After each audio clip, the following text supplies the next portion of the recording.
맞습니다. 네. 음, 제가 예전에, 대학 다닐 때, 처음으로 중국에 제가 한 열흘 정도 간 적이 있었던 것 같아요. 저는 개인적으로 이렇게 섬에서 자랐었는데, 완전 우리 소위 말하는 촌사람이고 섬사람인 거죠. 근데 처음 비행기를 타고 중국을 딱 갔는데, 이제 공부를 좀 하려고 이렇게 한 열흘, 2주 정도 간 적이 있었는데, 그때 제가 느꼈던 것 중에 하나가 뭐였었냐면, 대한민국에 있는 그 하늘이, 그 대한민국에서 저를 비추던 그 태양이, 중국 땅에도 똑같이 있더라고요.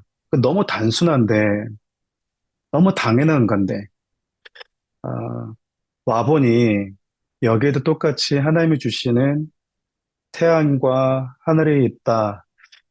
여러분들이 각자 일주일 동안 살았던 삶의 자리에서 우리가 살아가는 삶의, 어, 위치가 다르고 또 모양이 달라도 우리를 비추시는 그 하나님의 은혜는 매일같이 떠오르는 태양보다도 더 한결같은 줄 믿어요. 그래서 여러분들이 매일 하루하루를 여러분의 삶의 현장 가운데서 나를 비춰주시는 그 하나님을 바라보시면서 힘있게 또 용기 있게 여러분 살아가셨으면 좋겠습니다. 여러분 지난 시간 제가 교회에 대해서 얘기했는데 혹시 여러분 기억이 나실까요? 혹시 지난주에 못 오시는 분들, 참석을 못 하신 분들도 계실 것 같고 또 잊어버리신 분들도 있을 겁니다. 하나님께서 성도들이 주신 참 좋은 달란트 중에 하나가 말씀을 드리면 잊어버린다라는 거죠. 그래서 이렇게 잘 기억을 못 하실 때가 많아요. 말씀을 전하는 목사인 저도 어렵게 전하는 것이 아니라 듣는 분들이 이해할 수 있도록 전해주려고 되게 많이 어, 노심초사하면서 고민을 하는 것 같습니다. 혹시 여러분들이 이렇게 들으시다가 조금 어렵거나 질문 있으시면 말씀해 주시면 좋겠고요. 지난주에 했던 것들을 아주 짧게 간단하게 좀 얘기하고 오늘 이과를 시작하고 싶습니다. 우리가 지금 교회에 대해서 살펴보고 있는데 지난주 제가 나눴던 교회는 교회는 이 땅에 존재하는 하나님의 나라다라고 얘기를 했습니다. 어떠한 나라는 그 나라에 속한 법과 그리고 규범들이 있죠. 대한민국은 대한민국의 헌법과 법이라고 하는 기준이 있습니다. 그리고 대한민국 사람들은 그 법을 지키면서 사는 것을 당연하게 여기죠. 이 땅에 존재하는 교회를 하나님의 나라라고 하는 것은 교회가 참 독특하게 하나님의 말씀을 삶의 기준이자 법으로 생각한다라고 하는 거예요. 그래서 구약 성경을 보면 하나님 말씀을 표현할 때 법이다, 규례다라는 말을 많이 쓰는 이유는 구원받은 백성들이 지키고 살아야 될 규범이자 법이자 삶의 기준이 하나님의 말씀이 되었기 때문에 그렇습니다. 완전해서 교회가 하나님의 나라가 아니라 독특하게 하나님의 말씀을 우리가 살아가는 삶의 현장에서 법으로 기준으로 삼고 있기 때문에 그래요. 교회 나가면 전혀 교회 안 다닌 사람들은 하나님의 말씀을 지키지 않았다고 해서 괴로워하거나 슬퍼하거나 회개하지 않습니다.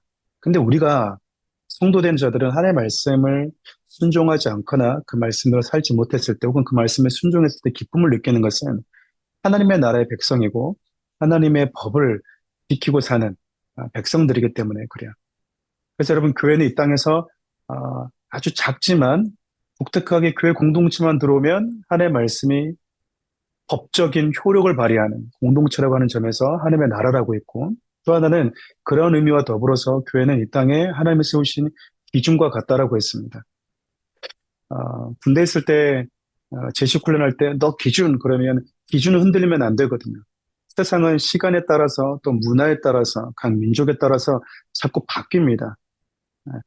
어, 문화가 자꾸 바뀌다 보니까 기준도 사라져요. 예전에 뭐 남자 여자밖에 없었잖아요. 그런데 지금 남자 여자 외에도 또 다른 성이 있다라고 어떤 나라들은 그렇게 가르치고 있습니다. 그런데 마지막 주님 오시는 날까지 남아서 하나님의 창조하신 성은 남성과 여성밖에 없다라고 하는 그 기준을 끝까지 지켜주는 곳이 교회입니다.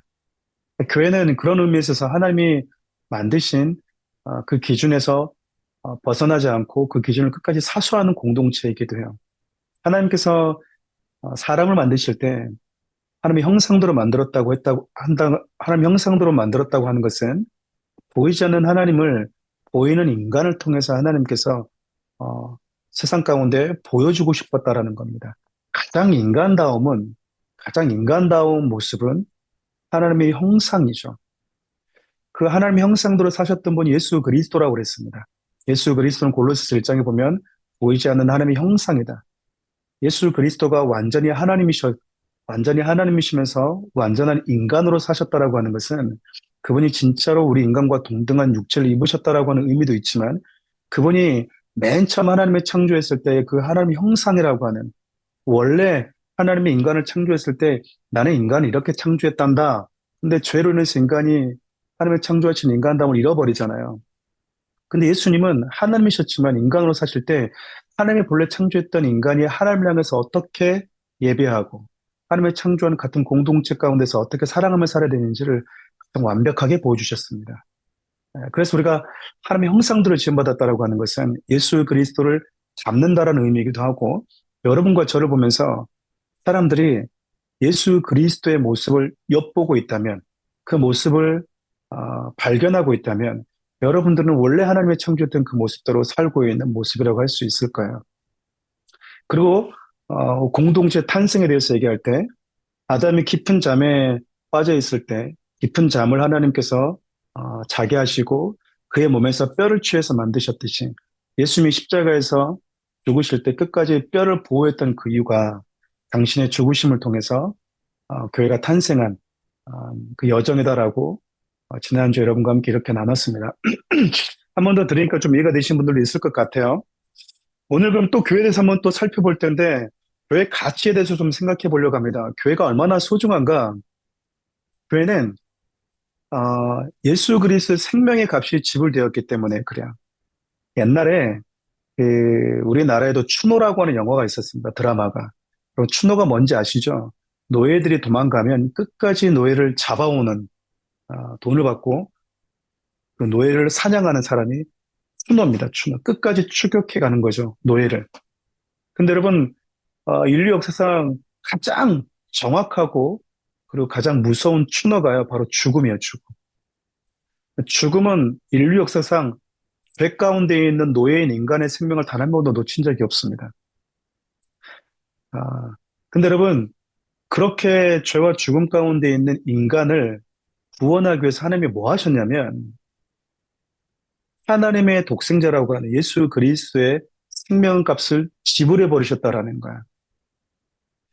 여러분 이게 어떤 의미가 있냐면 저와 여러분들의 가치가 예수 그리스도의 보혈의 가치가 있는 자로 바뀌어 버렸다라는 거야. 그만큼 여러분들이 소중한 자가 됐다라고 하는 겁니다. 이러한 예가 출애굽기에 등장하는데 제가 좀 간략하게 설명해 드릴게요. 여러분들이 출애굽기에서 하나님께서 이스라엘 백성들을 건져내실 때 10가지 재앙 여러분들 아실 건데 10가지 재앙을 다 기억은 못해도 마지막 재앙을 기억하시지 않을까 싶습니다. 마지막 재앙이 뭐죠? 장자의 죽음이죠. 하나님께서 애굽 안으로 들어오신대요. 모세에게 이렇게 얘기를 하시는 거죠. 뭐냐면 내가 애굽으로 들어갈 거야. 애굽으로 들어가면 애굽 안에 있는 모든 장자들은 내가 다 죽음으로 칠 거야 라고 얘기를 합니다. 심판할 거라고 말씀하시는 거죠. 근데 여러분 애굽 안에는 애굽 사람만 살고 있는 게 아니에요. 애굽 안에는 애굽 사람도 살고 있지만 이스라엘 민족도 살고 있고 여러 잡종들이 섞여서 살고도 있습니다. 근데 하나님은 애굽 안에 있는 모든 백성들의 장자들을 다 치시겠다고 얘기하셨어요. 그런데 이스라엘 백성들에게는 뭐라고 말씀하시냐면 내가 애굽으로 들어갈 때 너희들이 양을 잡아서 너희 집 이 문 밖에 좌우 임방 설주에다가 피를 바르면 그 피를 보고 내가 건너갈 것이다. 패스오버 한다는 얘기 쉽게 넘어가겠다라는 뜻이에요. 쉽게 얘기하면. 근데 여러분 한번 생각해 보십시오. 자, 하나님이 들어오셨어요. 애굽에 딱 들어오는데 애굽의 집으로 다 들어가셔서 장자를 다 치셨는데 다 장자를 치셨잖아요. 왜냐하면 장자를 죽이겠다고 했기 때문에.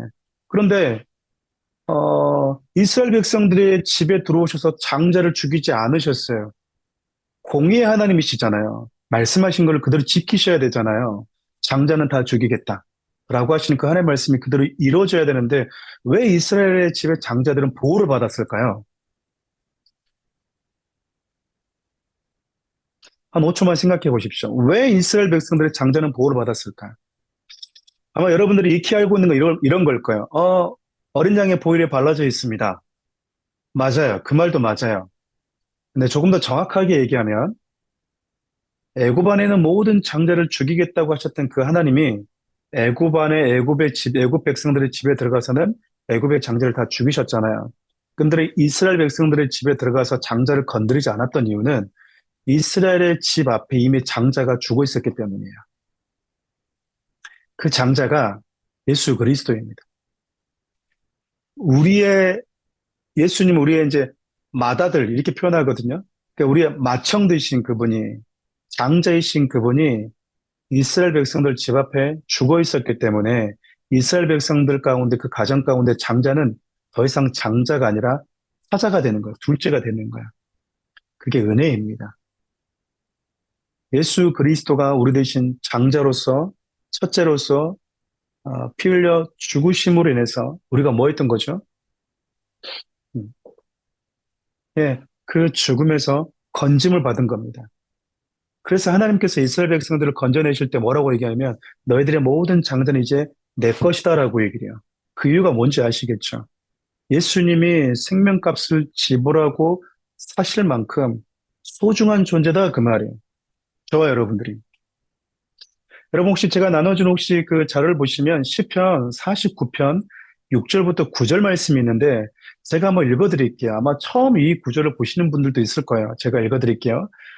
자기의 재물을 의지하고 부요함을 자랑하는 자는 아무도 자기의 형제를 구원하지 못하며 그를 위한 속전을 하나님께 바치지도 못할 것은 그들의 생명을 속량하는 값이 너무 엄청나서 영원히 마련하지 못할 것임이니라. 그가 영원히 살아서 죽음을 보지 않을 것인가? 이게 무슨 얘기냐면 죽음의 저주를 피할 수 있으려면 값이 지불돼야 된대요.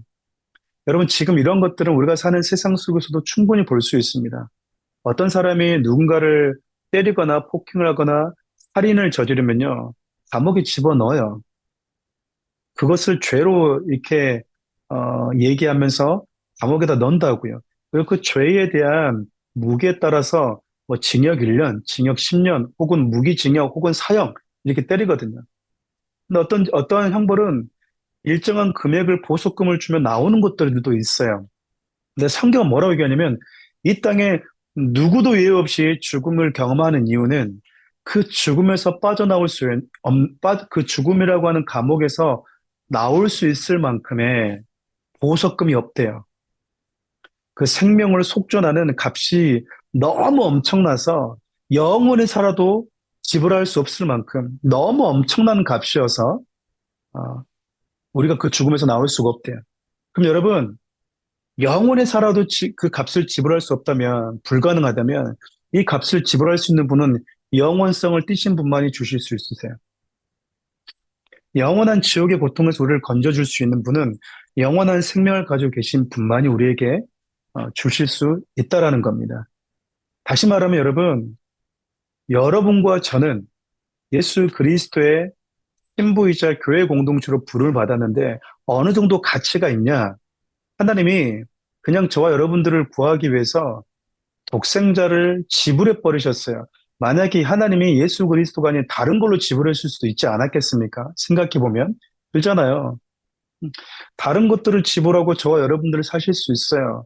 예를 들면 그런 거죠. 여러분들 경매 시장을 보면 저게 그렇게 비싸나?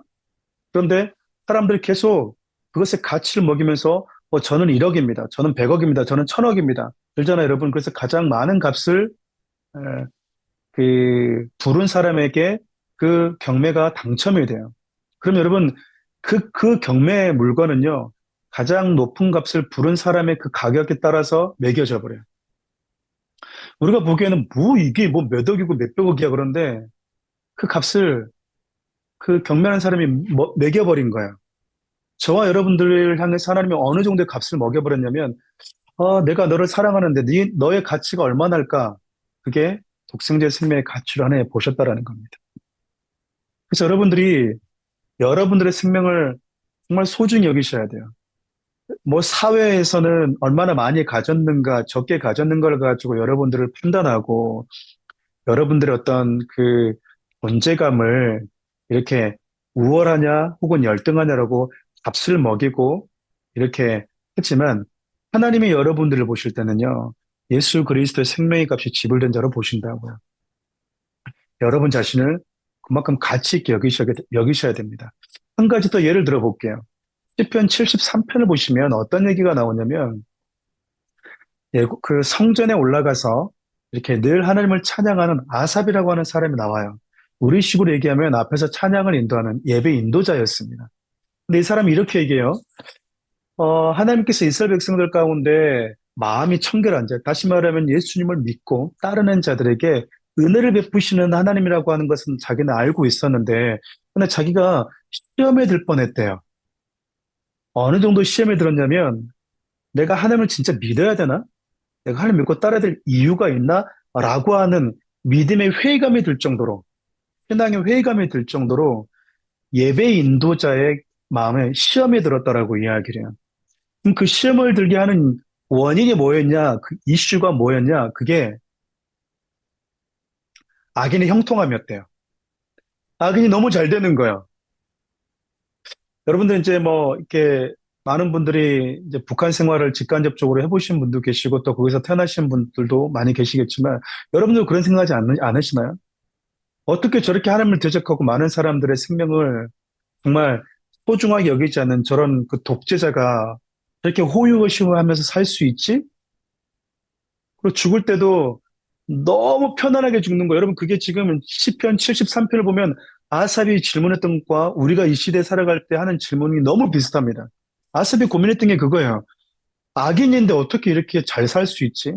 그리고 그렇게 하나님을 대적하는 악인인데, 하나님을 향해서 그렇게 교만한데, 살아가면서 일반 사람들이 사람이라면 겪을 수 있는 재앙을 단 한 번도 만나지 않았대요. 여러분, 이 정도, 이런 거는 예수 믿는 자들에게 주어지는 복 아닌가요? 근데 예수 믿는 자들에게 주어지는 복이 아니라 예수님을 믿지 않고 교만하고 하나님을 대적하는 악인이 이렇게 형통하대요. 그리고 얼마나 돈을 많이 버는지 그의 소득은요, 자기가 생각하는 것보다도 더 많이 벌린대요. 우리의 고민은 그겁니다. 내가 이번 달 이만큼 벌어야지 그러는데 요만큼밖에 못 벌리잖아요.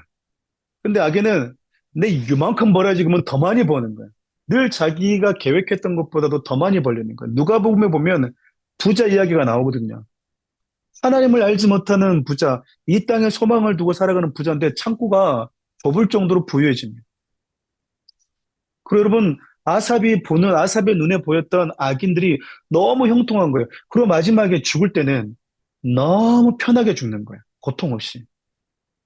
여러분, 우리 보통 그런 얘기를 합니다. 제가 이제 우리 교회 성도님들에게 양육할 때 그런 표현들 종종 쓰지만 우리는 잠자듯이 가면은, 복을 받았다고 생각해요. 물론 잠자듯이 이렇게 편안하게 가는 건 좋은 거죠. 근데 여러분, 잠자듯이 갔냐, 뭐, 그냥 잠자듯이가 아니라 고통스럽게 갔냐, 그게 중요하지 않습니다. 여러분, 초대교회 많은 성도들은요, 잠자듯이 갈 수가 없어요. 여러분, 우리 북한에 있는 소중한 성도들이 이렇게 그리스도를 주인으로 고백하면서 수많은 박해를 받을 때 잠자듯이 간 게 아니에요. 고통은 고통도 다 왔습니다. 가끔씩 사자굴에 들어가면 하나님이 건져내지 않을까? 여러분, 하나님이 건져내기도 하시는데요. 사자굴에서 건져낸 사람은 어, 다니엘이었고요. 거의 대부분의 믿음의 사람들은 사자굴에 들어가면 사자에게 먹혔습니다. 대부분의 사람들은 불로 태우면 불로 죽었고요. 송사라면은 그냥 죽었습니다. 하나님이 가끔 이 성경을 통해서 어떤 하나님이신지 우리에게 보여주기 위한 것이지, 예수 믿는 사람들은 그들의 인생 가운데 우리가 생각하는 만큼 그렇게 편치는 않았어요. 이것이 우리도 한 번쯤 생각해 볼 만한 것들인데, 아삽이라고 하는 예배 인도자의 그 삶에서 이게 보여버린 거예요. 어느 순간. 그리고 이해가 안 되는 거예요. 납득이 안 되는 거예요. 어떻게 아기는 태어난 순간부터 삶의 과정도 이 금수저 물고 태어나가지고 죽을 때도 이렇게 편안하게 죽을 수 있는가라고 하는 것에 대해서 엄청난 이 회의감이 들어서 고통스러웠다라고 얘기합니다. 근데 그가 이걸 언제 깨닫냐? 시편 73편 16절부터 17절 보면 그가 이렇게 얘기해요. 도대체 이런 것에 대해서 내가 어떻게 답을 찾지? 이렇게 고민하다가, 이렇게 고민하다가,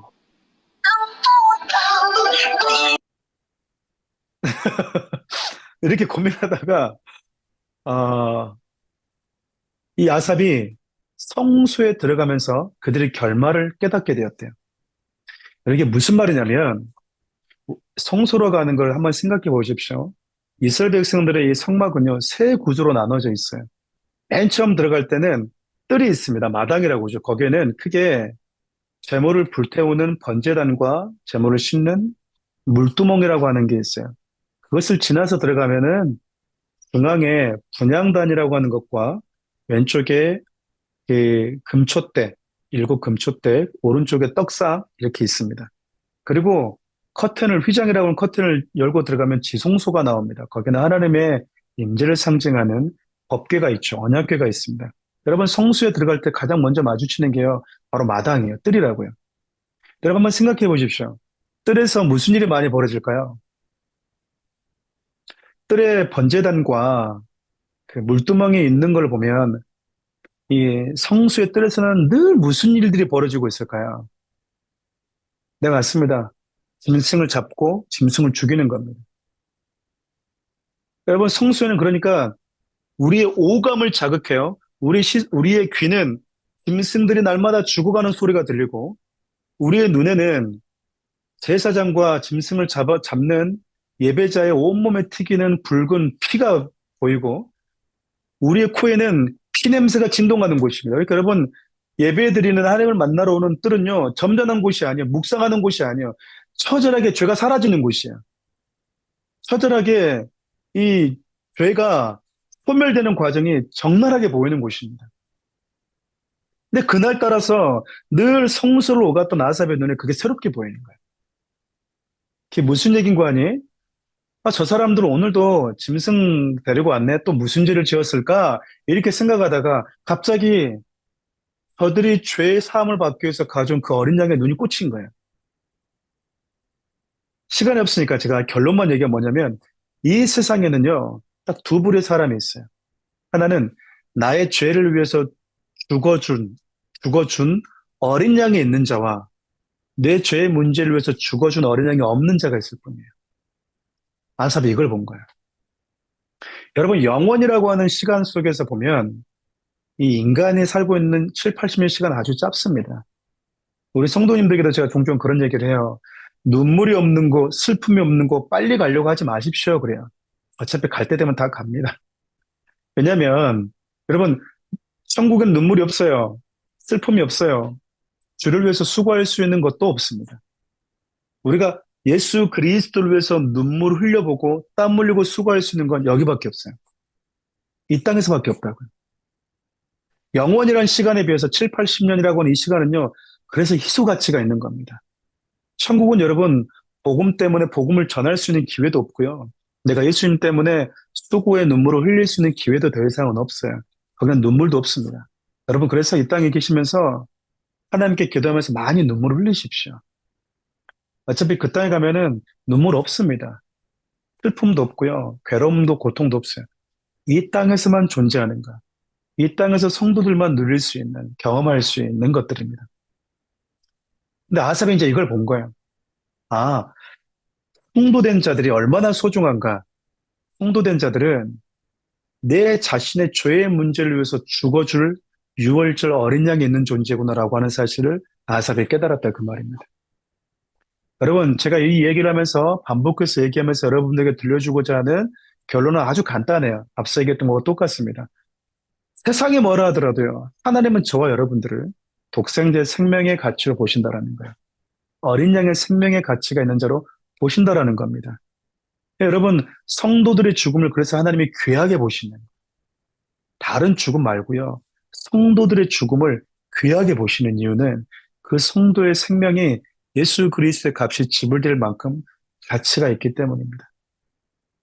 세상이 여러분들 어떻게 평가하는지 여러분 그거 중요하지 않아요. 아, 내가 하나님 앞에 이런 가치가 있는 존재구나라고 하는 그 사실을 여러분들 꼭 마음에 새기셨으면 참 좋겠어요. 두 번째로 여러분, 교회는 어떤 곳인가? 교회는 영적인 훈련소이기도 합니다. 여러분, 이스라엘 백성들이 출애굽기 12장 41절을 보면, 어, 애굽에서 이렇게 빠져나오죠. 출애굽을 하잖아요. 그리고 나서 이 홍해를 지나고 났을 때 하나님이 뭐라고 그들을 평가하냐면 430년이 끝나는 그날에 이스라엘 백성들이 애굽에서 다 나왔다고 말하지 않고요. 440년이 끝나는 그날에 여호와의 군대가 애굽 땅에서 나왔대요. 여호와의 군대가 나왔대요. 여러분 인간적으로 눈으로 보면요, 여러분 이제 막 애굽에서 나온 애들은 거의 거짓대들이에요. 산 거짓대들. 노예들이라고요. 근데 하나님은 그들을 뭘로 보죠? 군대로 본대요. 여러분, 군대로 보고 있다는 이야기는 뭘 얘기하는 거냐면 싸움이 기다리고 있다라는 거예요. 싸움이 기다리고 있다라는 거예요. 지난 시간 제가 얘기했던 것처럼 이 세상은 하나님의 없는 세상을 추구하면서 살아가고 있습니다. 우리가 사는 세상은요, 하나님의 통치를 인정하는 세상과 하나님의 통치를 인정하지 않는 세상으로 나눠져 있거든요. 근데 하나님께서 로마서의 표현을 빌리면 이렇게 표현해요. 누구도 하나님을 찾지 않았다. 하나님이 두루 살피면서 하나님을 찾는 자가 있는가 보려고 했더니 아무도 하나님을 찾지 않더래요. 요한복음을 보면 세상을 창조하신 주인이 왔는데도 불구하고 세상이 알아보지도 못했대요. 무슨 얘기냐면 세상이 예수님에 대해서 관심이 없는 거예요. 예수 그리스도 주인이 왔는데도 주인이 누구인지에 대해서 관심도 없어요. 그래서 여러분 의인은 없나니 하나도 없다라고 얘기한 이유가 바로 그겁니다. 그런데 하나님이 이 이스라엘이라고 하는 아주 작은 나라를 하나님이 선택해 버리셨어요.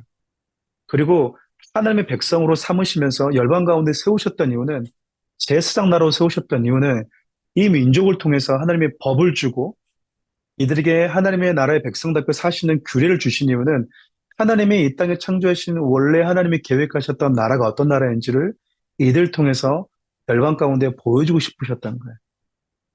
그래서 이들을 통해서 많은 열방들이 똑같이 하나님을 예배하도록 돌아오도록 하는 것이 궁극적인 이유였습니다. 그 일을 감당하는 것이 바로 영적인 군대의 사명이게 돼요. 우리가 하는 것은 여호와의 군대라고 하는 것은 총칼 들고 싸운다는 개념이기 전에 하나님의 통치를 거부하는 곳에 하나님의 통치가 임하도록 하는 거예요. 마귀의 올무에 빠져서 예수 그리스도가 주인임을 인정하지 않는 자들에게 예수가 주인이고 예수가 네 삶을 통치하시는 분이라고 하는 거, 우리가 소위 말하는 전도와 선교, 우리가 가는 곳곳마다 한 사람 한 사람이 예수님께 돌아오도록 만드는 것. 근데 영적으로 보면 어둠의 영들에게 이렇게 묶여 있기 때문에 그 싸움을 하는 자들이에요. 그러려면 우리가 먼저 말씀으로 무장되어 있어야 되겠죠. 그래서 여러분 이게 참 중요한 게 뭐냐면 이스라엘 백성들을 하나님께서 애굽에서 건져냈는데 바로 가나안에 안 데리고 갔다는 이야기예요. 목적지가 가나안이면 가나안에 그냥 바로 데려가면 되잖아요. 근데 하나님이 가나안으로 바로 데려가지 않고 어디로 데려가시냐면 광야로 데려가십니다. 광야로. 근데 여러분 광야를 뭐라고 얘기하냐면 사도행전 7장에 보면 스데반 집사님이 순교 당하기 전에 설교하실 때 뭐라고 얘기하냐면 하나님께서 이스라엘 백성들을 광야에서 건져내셨는데 그들이 광야 교회에 있었대요. 그러니까 하나님이 보시기에 이스라엘 백성들은 어디에서 생활했던 거죠? 교회 생활했다 그 말입니다. 그러니까 여러분 구원받은 백성들은 하나님이 그냥 바로 싸워라 이렇게 말하지 않고요. 바로 가나안 들어가서 전투해 이렇게 말하지 않고 구원받은 백성들은 반드시 하나님이 그 다음 코스로 인도하시는 곳이 어디냐면 교회 공동체라는 거야. 광야를 지나서 여러분 가나안에 갔다라고 하는 것은 뭐냐면 영적 싸움을 싸우기 전에 반드시 그 중간에 뭐가 필요하다는 이야기입니까? 훈련이 필요하다는 이야기. 나를 무장하는 게 필요하다라는 거야. 근데 여러분 하나님께서 이스라엘 백성들에게 40년 교회 생활하면서 가르치고 싶었던 게 뭐였었죠? 그게 신명기 8장 2절부터 3절까지 쭉 나옵니다. 사람은 무엇으로 사는 걸 알려주고 싶으셨대요. 사람은 무엇으로 사는가? 여러분 생각해보면 사람은 말로 사는 존재입니다. 우리가 대단한 것 같지만 우리 생각 속에 어떤 이념과 어떤 사고가 들어오냐에 따라서 우리의 삶이 결정이 돼버려요. 한 나라의 운명도 마찬가지입니다. 그리고 또 뭐라고 말하냐면 이렇게 좀 설명하는 게 좀 더 쉬울 것 같아요. 하나님께서 광야라고 하는 광야 교회라고 하는 곳에 이스라엘 백성들을 인도하셨는데 그 광야 교회는 크게 세 가지가 없어요. 뭐가 없을까요? 예, 떡이 없습니다. 그리고 물이 없어요. 그리고 길이 없어요. 여러분, 이 세 가지는 인생을 살아가는 우리 모두에게 너무나 중요한 겁니다. 살아가는 데 있어서 떡이 없으면 되겠습니까? 물이 없으면 되겠어요? 길이 없으면 되겠습니까? 근데 하나님이 구원받은 백성들을 우리가 생각하잖아요. 하나님 나를 구원하셨어. 그래서 하나님 나를 인도하신대. 그러면 여러분들 어디로 인도할 것 같습니까? 하나님이. 여러분들 기대하는 게 있잖아요. 하나님 나를 인도하셔? 창조주가 나를 인도하셔? 그럼 어디로 인도하실까? 여러분, 시편 23편을 보면 하나님이 내 인생의 목자라고 고백했던 그 사람이 뭐라고 얘기하냐면 하나님이 나를 사망의 음침한 골짜기로 데려갔대요. 근데 그 사막의 음침한 골짜기를 지날 때 시편 기자가 뭘 고백하고 뭘 깨닫게 되냐면 사망의 골짜기에서 만나는 사망의 죽음보다 그 두려움보다 하나님 나와 함께 하시는 하나님이 어떤 분이신지를 경험했대요. 여러분 교회는요 교회에서 받는 훈련은 더 많은 떡을 가지는 게 아니에요. 요한복음 6장을 보면 예수님께서 오병이의 기적을 베푸십니다. 오병이의 기적을 베푸고 나니까 사람들이 예수님께 왔어요. 그래서 뭐라고 얘기하냐면 어, 예수 우리 왕이 되어 주십시오. 우리 주인이 되어 주십시오. 그랬다고요. 이게 얼마나 좋은 겁니까? 그렇잖아요. 근데 예수님이 뭐 하시냐면 우리 왕이 되어 주십시오라고 예수님을 막 여기 막 동네방네 찾아다녀서 드디어 자기에게 온 그 수많은 사람들에게 뭐라고 얘기하냐면 이렇게 얘기합니다. 너희들이 나를 찾는 까닭이 떡을 한 번 먹었더니 내가 떡 한 번 줬더니 그거 배불러서 날 따르는구나. 쉽게 얘기하면 너희들이 원하는 그 어떤 것들 내가 한번 공급해 주니까 예수님 잘 믿으면 이 땅 사는데 먹고 사는 문제가 없겠네? 라고 하는 문제 때문에 나를 따르는구나. 라고 얘기했다 그 말이에요. 근데 예수님이 근데 나를 믿고 따르는 건 그게 아니야. 너희들 나를 믿고 따른 그 목적은 틀렸어. 잘못됐어라고 말하니까 사람들이 뭐 하냐면 다 가버렸어요. 다 떠나가 버렸다고요. 우리 지금 뭐 하나로 드림교회 뭐 부교육자, 사역자들이 간사람이 계신 것 같은데 만약 여러분 새로운 사람들이 왔어요. 근데 왔는데 다 떠나버리는 거예요. 그럼 여러분 기분이 어떨 것 같아요? 그런 분들은 한두 분만 있으면 교회 문 닫죠. 그러니까 예수님 믿겠다고 예수님을 왕으로 삼겠다고 예수님 찾아왔는데도 불구하고 예수님 그냥 다 보내버렸어요. 다 보내버린 거예요. 왜죠? 예수 믿고 따르는 게 뭔지를 예수님은 그냥 가르쳐 주고 싶었던 거예요.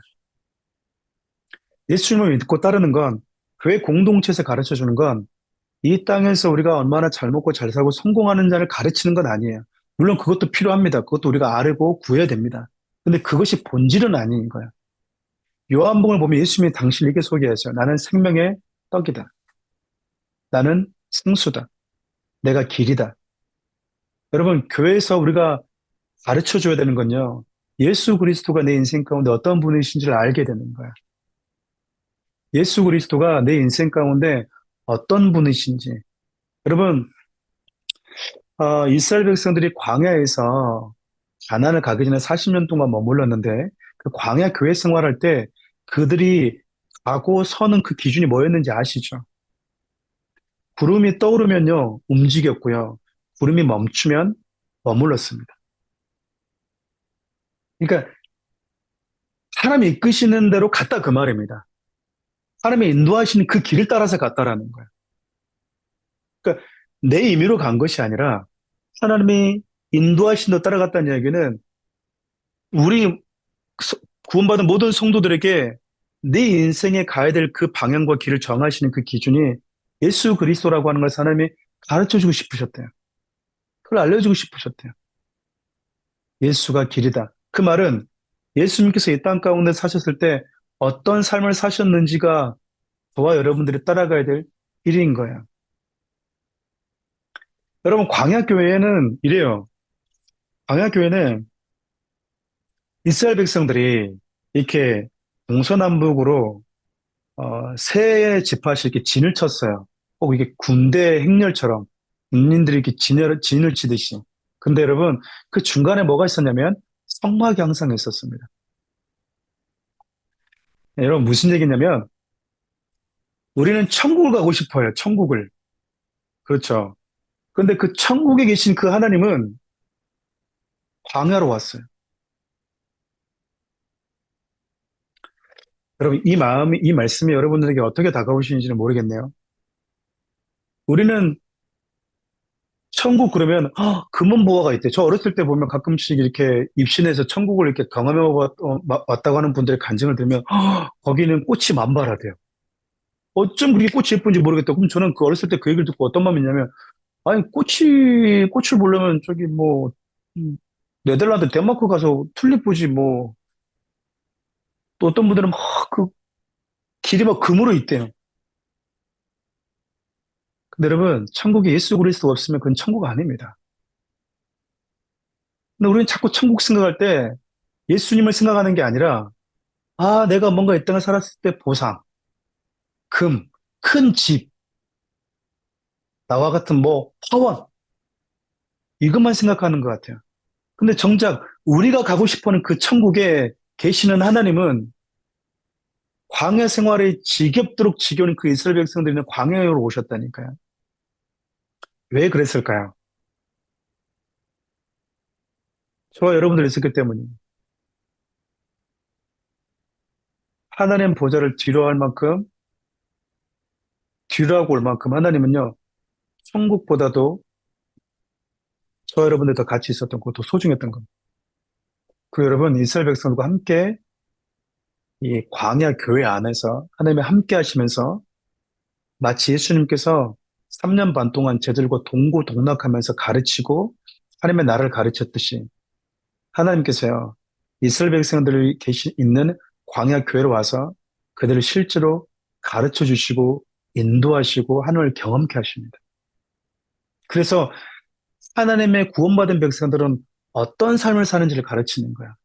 여러분 사사기의 내용을 아실 겁니다. 사사기를 보면 그 결론이 그거잖아요. 사람이 각자 자기가 옳다고 생각하는 자기 소견에 맞게 살았대요. 내가 살아가는 삶의 기준이 나였다라는 겁니다. 내 생각. 여러분 그거 있지 않습니까? 주님 말씀하시면 내가 나아가리다. 말씀하시면 내가 멈춰서리다. 나의 가고 서는 것이 주님 뜻에 있대요. 여러분, 어, 내가 길을 안다고 생각해서 항상 앞서가요. 근데 길을 모르는 사람은요, 길을 아는 사람을 따라서 갑니다. 이 얘기가 무슨 얘기냐면, 하나님 나는 내 앞길을 몰라요. 나는 길을 모르는 자입니다. 주님이 내 인생의 길이십니다. 주님이 앞서 가셔야 됩니다. 저는 따라갑니다. 양의 특징이 있습니다. 양은요, 시력이 나빠요. 시력이 안 좋아서 멀리 못 본다고 그럽니다. 다리도 짧아가지고 여러분, 사슴이나 이런 애들은 다리가 길어서 야생동물이 호랑이 사자 나타나면 도망이라도 갈 수 있잖아요. 양은 여러분, 도망 못 갑니다. 다리가 짧아서. 그리고 얼마나 겁이 많은지 자기가 먹는 개울가에 물 먹잖아요. 그럼 이렇게 물결이 파장이 일어나잖아요. 그 파장 보고도 자기가 놀래가지고 이렇게 물에 빠진다고요. 다리가 짧다 보니까 물에 빠지면 털까지 있으니까 못 일어납니다. 그리고 털 안 깎아주면은, 그럼 그 털 무게 때문에 죽어요. 양은. 근데 양이 하나 밝은 게 있어요. 귀가 밝습니다, 귀가. 그래서 여러분, 예수님이 그런 말씀 하시잖아요. 내 양은 내 음성을 듣는다. 근데 너희들이 지금 내가 하는 말에 반응하지 않는 건 내 양이 아니기 때문이래요. 근데 내게 속한 내 양은 내 음성을 듣는데요. 이스라엘 백성들이 하나님께 속했다라고 하는 것의 가장 큰 반증이 하나님이 말씀하시면 함께 따라가는 거예요. 하나님의 말씀에 반응하는 것입니다. 그래서 여러분, 교회는 내가 교회를 통해서 내 마음의 평안함을 누리는 게 아니에요. 여러분, 그거는 여러분 다 부수적인 겁니다. 내 어떤 문제를, 소원을 아뢰는 것도 다 부수적인 거예요. 그런 모든 것도 아뢰야 됩니다. 그런데 하나님께서 이스라엘 백성들을 구원하신 다음에 80년 동안 광야 생활하시면서 그들에게 가르치고 싶으셨던 건 너무나 단순했어요. 하나님의 공급자라고 하는 것을 경험하고 하나님이 인도하신 대로 따라가는 거였습니다. 근데 지금 이 시대 많은 교회들이 성도들이 필요한 그 필요를 채워주려고 하는 너무 욕심이 생기다 보니까 교회라고 하는 공동체에서 진짜 배워야 될 본질을 다 놓쳐버린 거야. 그래서 어떤 분들 그런 표현까지 씁니다. 교회 왔는데 예수가 보이지 않더라. 교회 왔는데 예수는 못 만나고 돌아가는 거야. 교회 와서 내 상처만 얘기하고 내 하소연만 하고 복만 빌다가 가버리는 거야. 어느 순간부터 교회가 같이 그냥 이렇게 이거 주시옵소서 주시옵소서 하는 곳을 전락해 버리는 거죠. 그것들이 필요한데 오히려 이 본질이 아닌 것이 본질이 되어버리는. 여러분, 하나님의 이스라엘 백성들 그렇게 말씀하셨어요. 내가 40년 동안 너희들 줄이게 되고 목마르게 됐대요. 이 말은 구원받은 백성들임에도 불구하고 우리 삶 가운데 목마름과 줄임도 경험할 수 있대요. 왜죠? 그 목마름 속에서 예수 그리스도가 나의 유일한 목마름을 해결해 줄 수 있는 분이라고 하는 사실을 고백하도록 하기 위해서입니다. 길이 보이지 않는 곳에 놓일 때 어디로 가야 되는지 그 길을 아시는 분이 유일한 분이 예수 그리스도라고 고백하도록 하기 위함이에요. 여러분, 제가 이제 좀 그 대형 교회에 있으면서 이렇게 성도를 이렇게 쭉 만나다 보니까 사람이 얼마나 간사하냐면요. 일 잘 풀리잖아요. 하나님을 안 찾더라고. 근데 감기라도 걸려야지 왜 취하면서 하나님을 찾아요, 사람들이. 그렇게 사람들이 약합니다.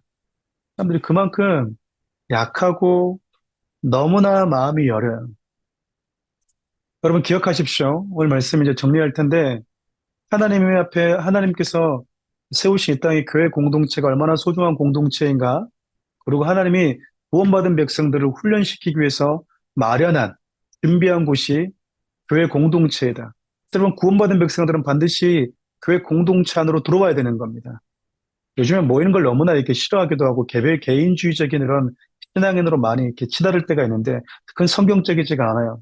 하나님은 공동체 안에서 하나님 예수 그리스도가 나의 생명의 떡이 되시고 예수 그리스도가 내 영혼의 참 만족이 되시고 예수 그리스도가 내 영혼의 길이라고 하는 것을 가르쳐 주기를 원하세요. 여러분, 이 한 가지만 얘기하고 마치려고 합니다. 여러분, 하나님께서 아브라함에게 이렇게 말씀하셨어요. 내 고향 친척 아버지 집을 떠나라고. 그리고 이렇게 얘기해요. 내가 내게 보여줄 땅으로 가래요. 그럼 보여준 땅이 아니고요. 보여줄 땅으로 가래요. 그 얘기는 떠날 때 어디로 갈지 모르고 떠났다는 이야기입니다. 우리는 길을 알고 싶어요. 길을. 목적지를 알고 싶어 한다고요. 기도에서 어떤 뭐 생각이 자꾸 떠오르거나 어떤 단어가 왔다 갔다 뭐 하나님이 이걸 원하신다라고 우리는 또 추측하기도 합니다. 근데 여러분, 우리는 다 몰라요. 모르는 게 정직한 대답입니다. 근데 여러분, 왜 하나님께서 목적지를 알려주지 않으셨을까요? 떠날 때. 하나님의 목적지이니까 그래요. 우리 인생의 여정에 있어서 내가 가고 싶은 곳이 목적지가 아니라 그 목적지가 어디인지 말해주시는 그분이 내 인생의 목적지라고요. 근데 자꾸 우리는 길 대신 그분이 내 곁에 있는데 왜 길을 안 알려주는가 하나님을 답답할 때가 있습니다. 여러분, 아브라함이 뭐 한 거 있나요? 아브라함이 나라를 구했습니까? 이순신장군처럼 적군과 싸웠나요? 저는 더 웃긴 게 뭐냐면 이삭은 뭐 했어? 이삭은 우물 파다가 끝났어.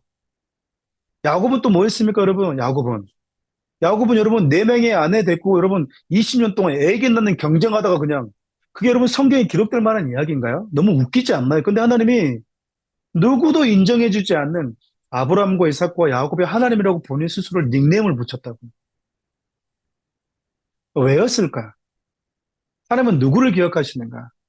세상에 성공하는 사람이 아니라 하나님을 가장 잘 보여주고 하나님을 내 인생의 목적으로 삼고 사는 사람이었어요. 여러분, 아벨이 한 게 뭔지 아십니까? 아벨은 예배 한 번 드리다가 죽었어요. 노아는 뭐 했습니까? 120년 동안 배만 만들다가 매일 아침에 또 산으로 출근해서 배 만들고 돌아오고 배 만들고 돌아온 일을 1, 2년이 아니라 120년 가까운 시간 동안 반복했다니까요. 근데 하나님은 그 사람들 삶을 기억하세요. 왜일까요? 효율적으로 따지면, 인류 문명으로 따지면 그들은 인류 문명에서 한 게 없습니다. 효율적으로 따져도 마찬가지예요. 아주 비효율적인 삶을 산 거죠. 근데요, 하나님의 말씀이 그들의 삶의 길이고 목적이 되었던 사람들이에요. 하나님이 그 사람들을 기억하시더라고요. 여러분, 인생 여정 살아가면서 여러 가지 여러분 인생 가운데 필요들을 만날 때 하나님의 말씀이 내 삶의 가장 소중한 공급처라고 하는 것. 예수 그리스도가 내 삶의 유일한 길이라고 하는 사실. 그것을 여러분들이 하나로 드림교에서 배웠으면 좋겠습니다. 그래서 여러분 예수 그리스도가 교회가 안에서 만나지는 거야. 그리고 내 자신의 생각과 내 자신의 뜻이 사라지고 하나님이 움직이시면 함께 움직이고 하나님이 머무시는 곳이 내가 머물러야 될 곳입니다. 아, 결론 내리기 있습니다. 이스라엘 백성들 40년 동안 했던 건 진짜 비효율적인 삶이었습니다. 40년이면 여러분, 10년이면 강산도 변한다는데 여러분 진짜 얼마나 많은 문명의 꽃을 피울 수 있는 시간인지 몰라요. 근데 이스라엘 백성들은 40년 동안 돌고 돌고 또 돌았습니다. 아주 비효율적이에요. 근데 하나님이 그들의 인생의 여정을, 민족들의 그 여정을 성경이라고 하는 하나님의 말씀에 담아 놓으신 이유가 뭘까? 그들은 하나님의 머무는 곳에 함께 있었습니다. 여러분과 제가 있어야 될 곳이 어딜까요? 하나님이 머무시는 곳입니다. 여러분과 제가 가야 될 곳이 어딜까요? 하나님이 가시는 곳이에요. 여러분과 제가 움직여야 될 때가 언제일까요? 그분이 앞서 가실 때입니다. 여러분, 철저하게 그분을 내 삶의 주권자로, 주인으로 인정해가는 삶을 배우는 것. 예수님 말씀하셨던 것처럼 내 자신을 처절하게 부정하는 것. 그것을 배우는 곳이 바로 교회입니다. 하나님이 그거 가르치는데 40년이나 걸린 거예요. 바라기는 여러분과 저는 그렇게 오래 걸리지 않았으면 좋겠습니다.